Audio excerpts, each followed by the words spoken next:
This conference will now be recorded. So, hello, welcome friends. This is a part 5 of the EC2 video review, and today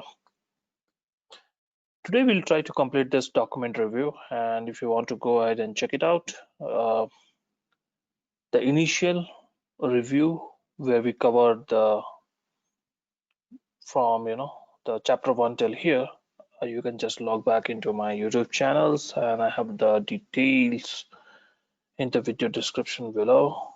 And okay, let's start. So what is the instance life cycle? So it is like generally when it is start and stops, that is the life of the instance. And these could be the for, pending, running, stop, starting. Okay, then you launch an instant. Then how do you instant start and stop, which is backed by EBS, hibernate, reboot, retirement, terminations. And there is a difference between all these things, and this is something basic which should be good. Let's get to the launch. So you have these many options you can use in the launch instance wizard, launch template using the parameter from your backup, marketplace. How do you launch using ACLI?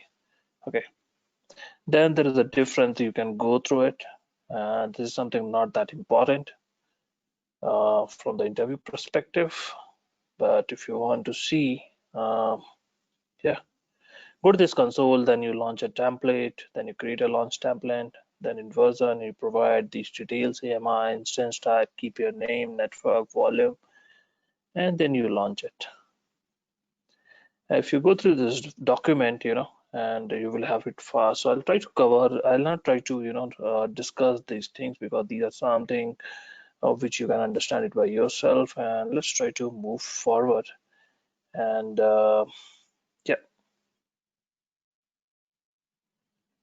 So what is the fleet? Fleet is the group of group basically. So let's say you have a car fleet, so it's like a group, and then you call it an EC2 instance, and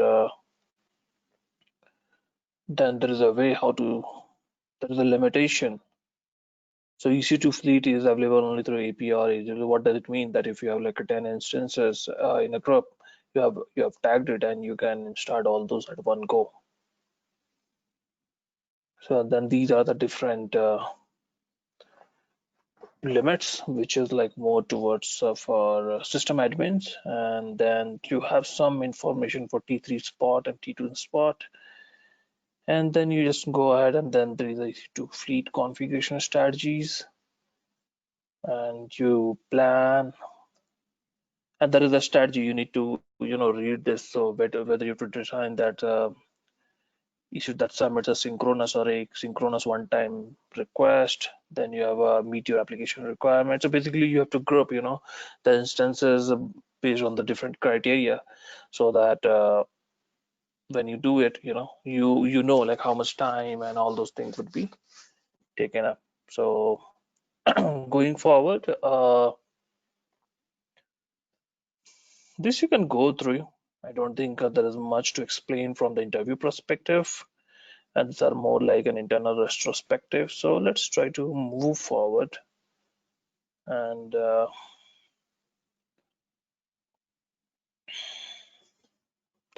you can still go through this, and this is not something as a solution architect you would be desired to know it, but having an info is great, because in a practical world you don't require these things.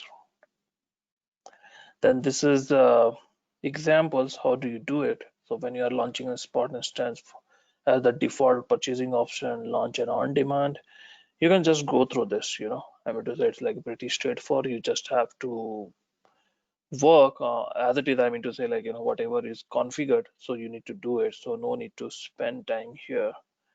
And then how do you connect your this thing? Same is SSH, go to AWS console, and then AWS CCLI, and from your local system you can use PuTTY, Windows system. Okay, these are the prerequisite, that you need an ID, you need to enter the public DNS name.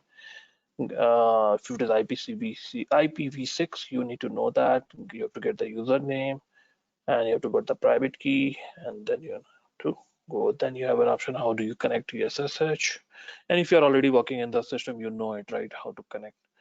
I think this does not require you that you have to learn these things. It's just like one time, and this is what it is.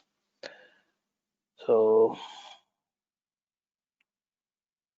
same how you want to disable the EC2 instance connect. You uninstall by logging, and then you you work on it and it will uninstall it. So you have to log in and then you have to basically remove the package and this work. Then how to putty. So this is something not required. And in this explanation, this is all the basic thing I would say. If somebody is wanted to watching this video, and you should be able to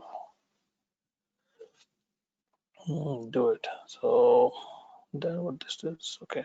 So you have to do an instance retirement, terminate. When you terminate, everything goes out. That's what you need to remember.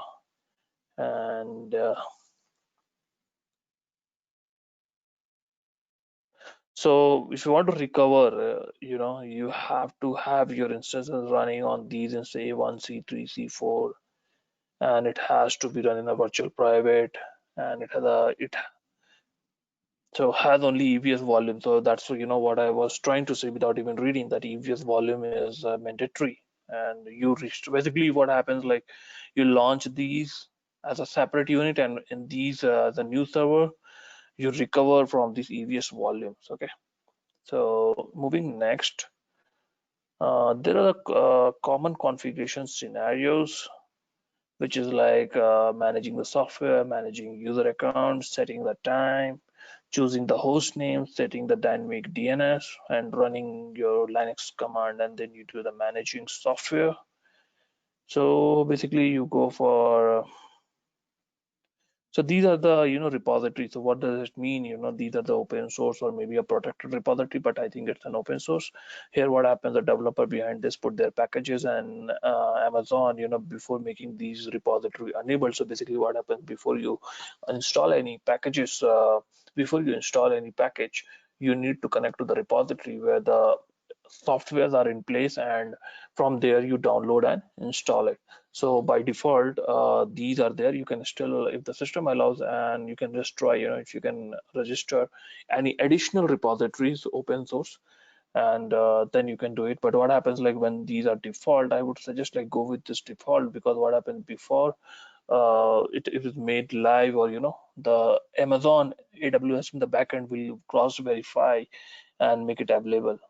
So these are controlled by Amazon. So before any packages are being made available for you to apply, they are being cross-verified across all the functionalities, including CPU utilization, performance, I/O, bandwidth, and all. So this helps you to work on that. Then you need to, how do you do it? So this is one command, screen ls. What happens, like if you run this command and all and you exit, your process still runs. So I think that's what I have not used it, but I have heard one of my colleague are doing the same. So what you say, screen session allows you to continue running that day even if your connection is interrupted, and you can reconnect to the session later without problem. So basically what happens, like whatever the command you run in the foreground with the screen command, it just when goes to the background, you terminate your connections from here, it will keep on running on the server, and once you come back, you get this session, that session back onto your this thing. So there is a way, with this command yum repo list all, you basically list out the repository, then you sudo yum config manager to, okay. So this is the standard thing you need to, so there is a one important question that comes to your name file Linux command that you've used it. So I would say, like, you can not 5, why not 20? So just maintain a note of the 20, 30 commands, and that is something you can go it, and that can give some good things. So basically they wanted to find it out, whether you know how to install the software. And basically they indirectly they are trying to ask you, what are the command you would use it, because this is something you need to be part. So because what happening with the solution architecting, people from the different area comes and practice. So the people who are already working in the other DB support or in the support IT support, more on the infrastructure side, so these are something they are used to it. But the people who are from the business analyst or maybe subject matter experts, they need the interview wanted to check it out with the person, like whether they know whether they know these commands or not, because they, as a business analyst roles, you'd not be required to run these things. Okay, so how do you install it? So sudo yum install my package rpm. Okay, preparing to compile. So you can just go through it. These are pretty standards and does not need an explanation. Uh, then how to create a user account? You can use the SSS keygen. Basically, you create it. Then you use this user at the server level. Then you disable the password. You then switch to new user, make dir, and then you copy these keys here. And once you log in from remote, it authenticates, and you have the private key at your end, and your putty, you provide that private key, which you will get it from the admin. Just get that location, and on the server inside the user authorized key directories, these public keys are being placed. So once you connect to the server first level, and then you put your ID, press enter, the authentication happens and you get a connection. So you actually do not need it, the password, to remember. So how do you remove it? So you remove like this. And okay, processor state control for your EC2 instances. Okay, following the ability, we're going to control C states and P states. So what are the C states and P states? So C states controls the sleep level that the core can enter when it is idle. C states are numbered starting with C0. P states control the desired performance from a core. P states are numbers starting from P0. So this is one important interview question. How do you control the processor state for your EC2 instance? And so I would suggest, like, just note down, how do you control processor state for your EC2 instances? So this is a C state and then P state. I would suggest, like, just to read this particular page, and definitely this will help you up in cracking the interview. So let's move forward. And these are more like a typical, information. Just go through it and remember these commands. When somebody asks what are these commands, you can actually give some scenario based answer from here, and that will shows that that you are more more than what you are expected to know it. So setting the time, you can use the Amazon time sync service. So basically it's an NTP service. And so I think, yeah, so just to make sure you're not, like, if you have a 10 instances, the time is, and if you're using some cluster services, virtually for that particular thing, you need to have your time synced. So based on your application requirement, you can make sure with this service that all your instances remain on the same time zone, or maybe not, but this helps you to make the time zone. This helps in maintaining the time zone standard across the server. Okay, then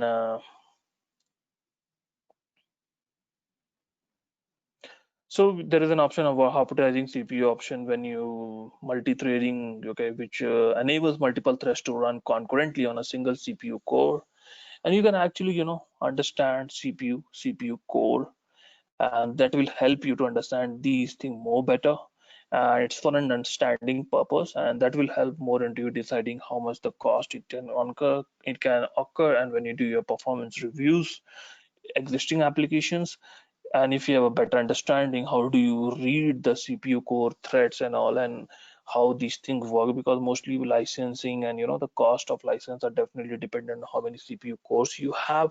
So what does that mean? It's like the ability of the system to work on the given, based on the ability of the system to work, so if it is one, so it will be one, if it is two, it will be two at a time. So you're actually using the software double the time, and then those licensing picture comes into this thing. So this is command, you can remember, not remember, basically like run this, and you can, yeah, changing the host name. I don't know in which scenario you are required to change the host name, but there is a way to change the host name. It is standard Linux command, and this is the Linux command, and this is a Linux command, and then this is simple. This is basically the command we changed it, and I think, yeah, and then you reboot it. It will take care of this thing. You can also have a shell script in which you can do it. Okay.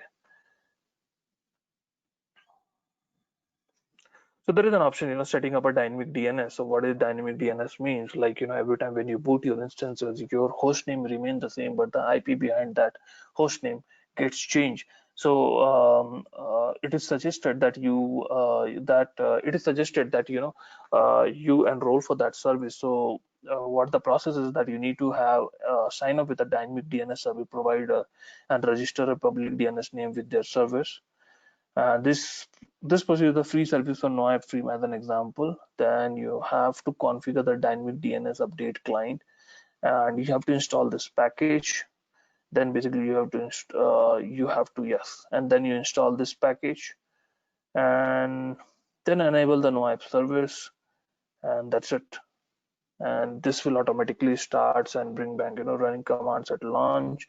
So what happens, like there are some commands which you can launch, which you can run at the launch. For this, what you need to do, so these are the commands, em update, yeah, and this updates, and then these are command. Basically you are giving the permission, then you are changing the permission, so you are starting and stopping the HTTP servers.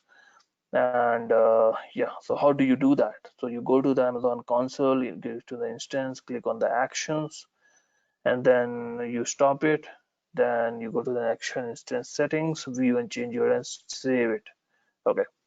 So once you do that, and so basically what happens, like once the data starts, once the like your instance starts, you read the configuration file, and before it make the system available to end user, it run those commands. So basically, if you think in a way, services starts with a sequence, and in the between of the sequence, those commands are being run, and so you can have that thing. So generally, like it avoids you to manually start and stop. Then you can put everything it here. Okay. So moving to next.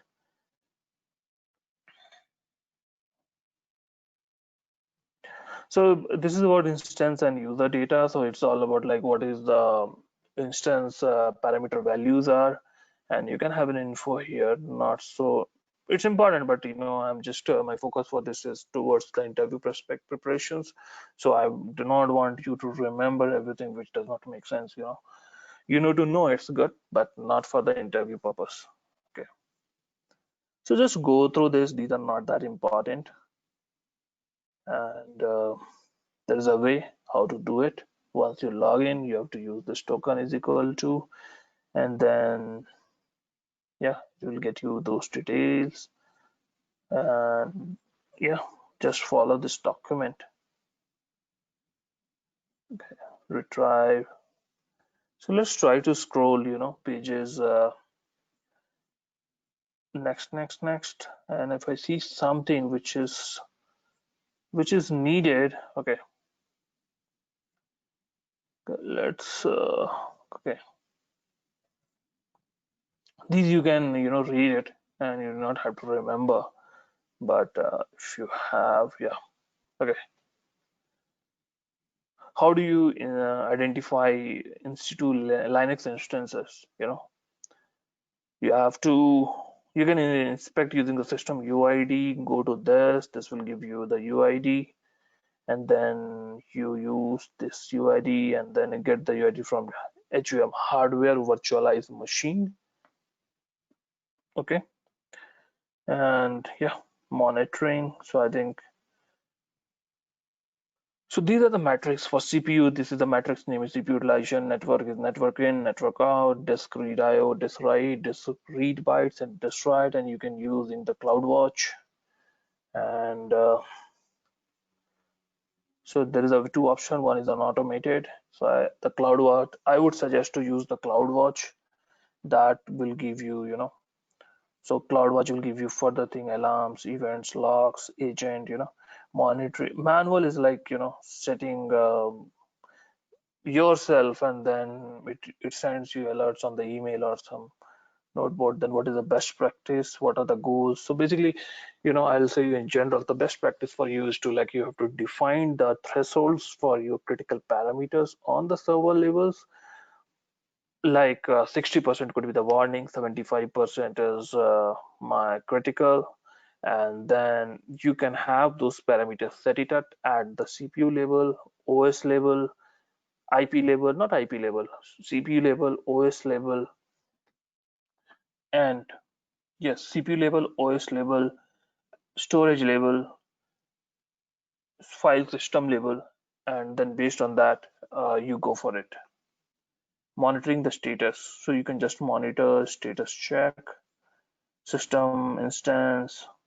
You can go to the console, and click the status check. You will give it. So basically, what happens, like, once you log in, if you go to the EC2 instance in the console, just try to scroll through many things. So it will almost give you 90% of the things, where to look for, and most of the time it is self-explanatory.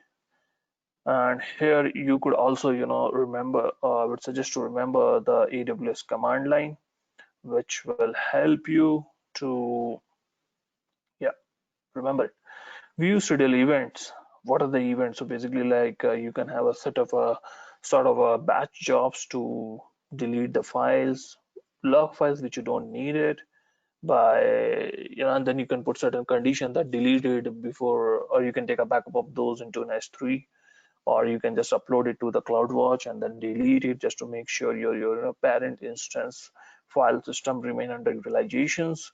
And yeah, or either, so basically, it's just like monitoring using a CloudWatch. So that's what I'm saying. CloudWatch. Okay, this CloudWatch provides you. So in another document, we'll go with the CloudWatch. Basically, CloudWatch is the repository, where EC2 is one of the component which can be configured with it, but it is like a hub of monitoring, and Amazon uses it for most of the other services. So CloudWatch is something that you should be using it. Yeah. Then these are the parameters for different matrices. So like if you want to if you want to check the instance matrix, you have a network in a non-packet metadata, CPU, you have a CPU utilization and all those things. So, and then based on the instance type also, you have, certain additional parameters, and status check parameter is there. Then EC2 metric dimension uses. So these are something, let's try to move fast here. Get status for specific. Then these are the different options which you can configure. And yeah, so you can do it one, you can do it aggregate, and for it also for the auto scaling group. Then you go in for statics for AMI. Then you do it for the graph matrix. Then you can create an alarm. So basically, it will send you the notification, and which is called the alarm, and create another stops, terminate, reboot, or recover instances. You can do that same way. Yeah, let's move fast, and then you can automate the Amazon with CloudWatch event. You can monitor the memory and disk metrics, and yeah, and then you can also use the Amazon EBS API called the AWS Cloud Trail. So what is the Cloud Trail? Okay, a service that provide a record of action taken by a user role or an AWS service on Amazon EC2 and Amazon EBS. Okay, so basically the Cloud Trail is sort of a audit service which take care of the detail of the services, that which take care of the details of the user's actions on the Amazon EC2 and EBS volume. Okay, so you can configure it, and just go to your console. You are in the region, go to the event history, choose filter, and then refresh event. It will take care of it. Okay, now comes to the networking. Okay, So these are the features that are provided by the Amazon Incident View, that you can have your IP addressing, bring your own IP address, elastic IP address, elastic network interfaces, enhanced networking, fabric chapter, placement group, network maximum transmission unit, virtual BPC, EC2 classic. So instance IP addressing is what? Okay. So basically, Amazon EC2 instance and IP addressing, so it supports both IP4 and internal IPv6. So basically, in short, it supports everything what is available now, and just you need to configure it. So let's you can have a multiple IP address. So this is one important question: how multiple IP address work? How multiple IP address works in EC2? Okay, so you need to read this. You can assign a secondary private address. The network need not need to be a charge. You can assign multiple. I would suggest read through this. And this is important. Okay. And there is a way how to achieve those conditions which has been highlighted above.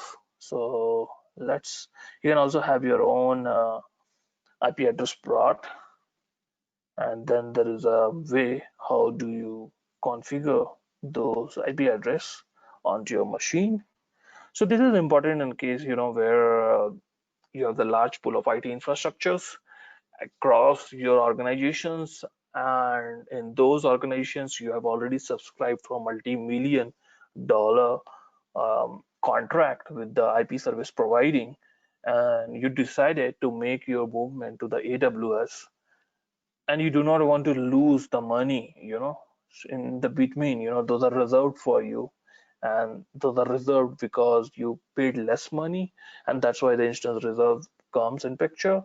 And you paid for those and you want to move it, so that's a feature they have already given it. Okay. So what is elastic IP address? An elastic IP address is static IPv4 address designed for dynamic cloud computing. Okay, so it's a static IPv4 address. It means what, that your IPv4 address, till the time you do not terminate your instance and you keep on starting and stopping with your VPC, that address EC2, that address will be always remain there. So you can read this, and yeah. So then you can, how do you do it? Go to your console, go to your, open the Amazon, basically EC2 console, and then your elastic IP, allocate elastic IP, and then go ahead and then tagging, yeah, associating, okay. Then move to network interface. So this is the feature of the network interface for EC2. With like you have an IP4, you have a one or more secondary IP4, you have one elastic IP, one public IP, one or more IPv6, one or more security group, a MAC address, source destination, and description. Okay, so you can just read about it. You were not supposed to, yeah. Okay, let's try to let's try to review this diagram. So what does this say? Okay. Okay, let me get a pointer tool. Okay, so see what happens. This is the internet. Okay, correct. Assume that you are sitting here. Then, okay, so first let's go with the VPC. What does it mean? That somebody here, user A, okay, just a second.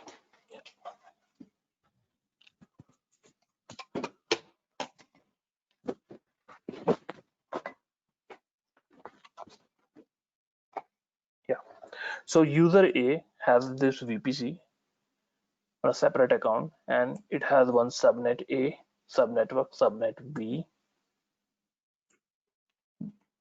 This is the elastic IP, which is fixed. This is the private IP. This is the network, and this is the one. Okay, so user has a web server hosted on two of these subnet. One is in one is here ETH0, one is here ETH1, and it is in subnet A. Public traffic comes to this ETH0. This has an elastic IP of this, which does not change. This is a private IP of this. And VPS, this is called CIDR. Okay, so you have to know what is CIDR, and you have to actually know it very well. This is a virtual private gateway, and it allows the traffic from here to go to here. And this is a corporate data center.